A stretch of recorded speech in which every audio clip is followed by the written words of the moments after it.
But I want to start with, I don't really remember how much we did on Gideon here, but go to Judges. If I recall right, I addressed Gideon shortly before I went to Africa. Yes? Okay. And so I just want to go back to where Gideon goes down into the valley, or not in the valley, into the enemy's camp. And that's chapter 7 of Judges, verse 15. And it was so, when Gideon heard the telling of the dream and the interpretation thereof, that he worshipped and returned into the host of Israel and said, Arise, for the Lord hath delivered into your hand the host of Midian. So my argument here is that this expression, the dream and the interpretation thereof, is found 11 times in the scriptures. And the only other place where you will find it is in the book of Daniel. And you'll find the expression, the dream and the interpretation thereof, in Daniel 2 and Daniel 4. So I'm arguing that what finally gives Gideon the courage to carry out his work is that the Lord opens up the book of Daniel for Gideon. And I'm also arguing that at that point, we get to verse 16. And verse 16 says, And he divided the 300 men into 3 companies, and he put a trumpet in every man's hand with empty pitchers and lamps within the pitchers. And he said unto them, Look on me, and do likewise, and behold, when I come to the outside of the camp, it shall be as I do, so shall ye do. Okay, my point here is if you go back to when Christ first confronts Gideon, and you will find this in chapter 6 of Judges. In verse 11, it says, And there came an angel of the Lord. And Ellen White tells us that this is Jesus Christ that came here. This isn't just simply an angel. This is Christ.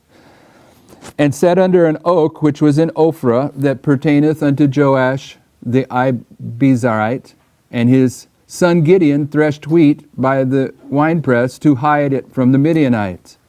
And the angel of the Lord appeared unto him and said, The Lord is with thee, thy mighty man of valor.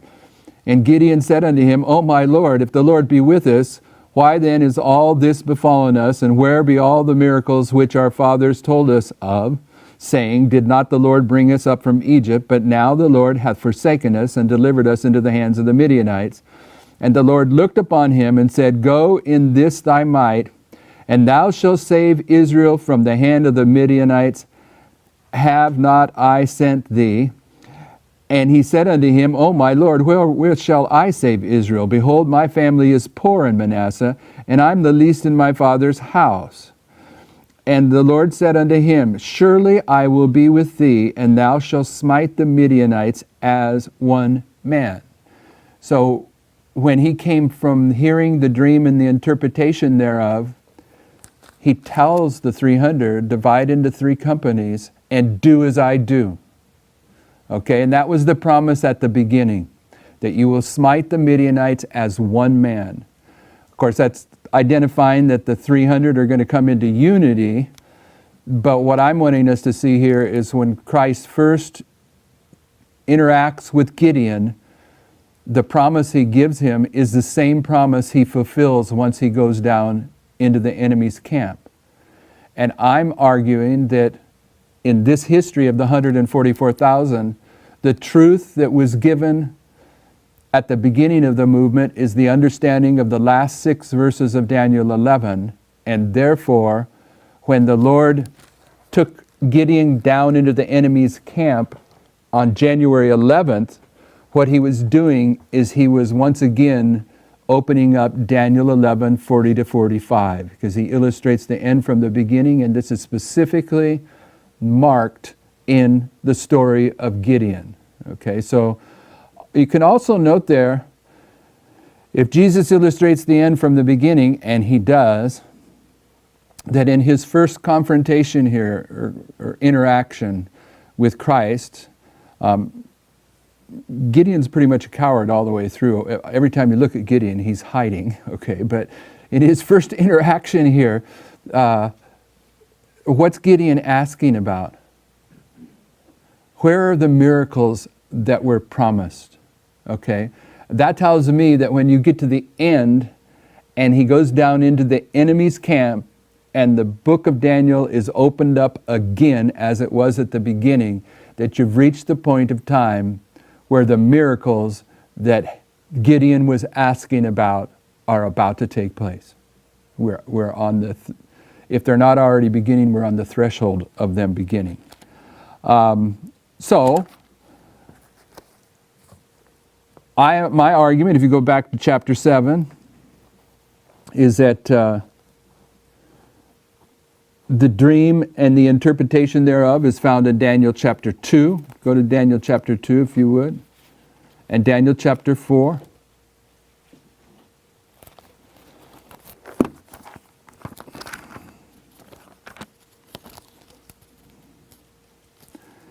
And it's one time in Judges, but it's 10 times in the book of Daniel, that expression.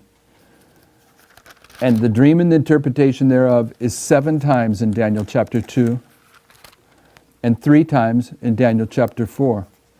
And I'll even argue that that's not an accident, because a 7-3 combination is a prophetic combination.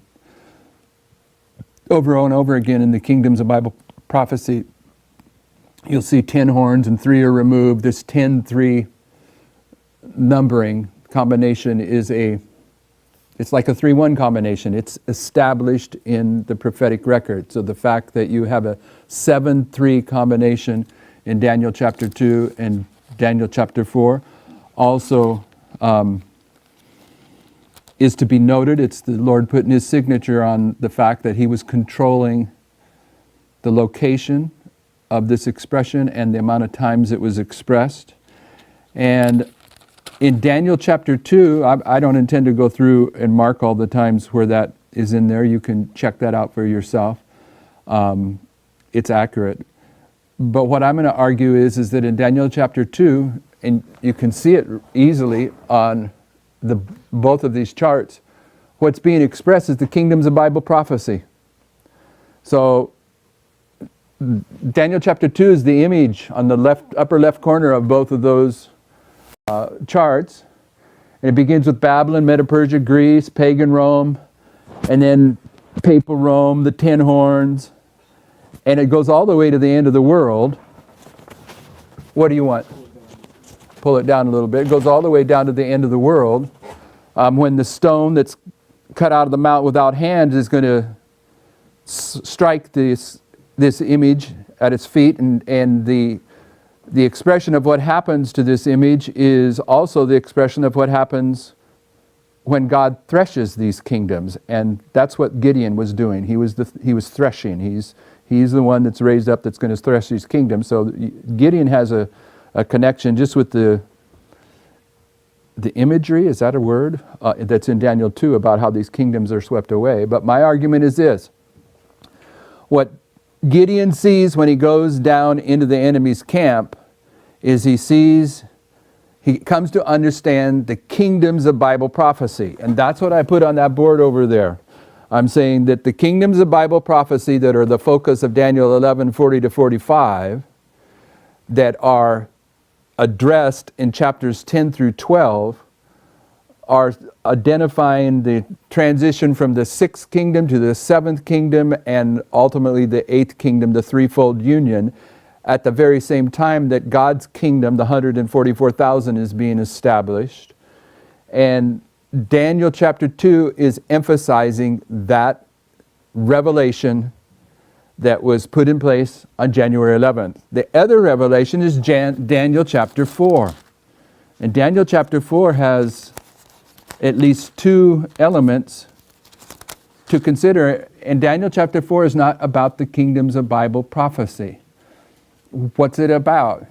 7 times. One of the elements is the 25-20, the 7 times. When William Miller comes to understand Leviticus 26, his second witness to the 25:20 is Daniel chapter 4 and Nebuchadnezzar living like an animal for 7 times. So that's one of the elements that are in Daniel chapter 4, saying that these time patterns that we've noted from Ezekiel's Josiah vision to Josiah Litch's presentation on Revelation 9 to Samuel Snow's history to our history, these time patterns that are all based upon, if we were to use Hiram Edson's logic, they're all based upon what? Hiram Edson, in his articles on the 25:20, what does he say is the key that opens up the prophetic light? It's the 25:20. That is the mystery, according to Hiram Edson, that opens all things up, so all these prophetic truths up. So when we go to Daniel chapter 4, we see that once again these time patterns are being emphasized by this 7 times of Nebuchadnezzar. But what else is there? A king. It's a story about a king. So when you take Daniel 4 and Daniel 2 together, and I may be missing something, but I can see at minimum that what is opened up to Gideon is the message that he received at the beginning, and the message at the beginning of this movement was Daniel 11:40-45. So what is opened up at the end is Daniel 11:40-45, but it's from the book of Daniel. That's where the expression dream and interpretation thereof is found. But the characteristics, the prophetic characteristics that are recognized in Daniel 2 and 4 are the kingdoms of Bible prophecy, the kings of Bible prophecy, and the element of time as represented by the 25:20. And therefore that approach to Daniel 11, 10, 11, and 12, but Daniel 11 in terms of the kingdoms, allows us to isolate certain lines that are speaking about the kingdom of the dragon, or the kingdom of the beast, or the kingdom of the United States, the false prophet, or the kingdom of the 144,000. Once we have that approach, it's fairly easy to see these lines, but you can't see them if you don't see the time of the end. Okay, and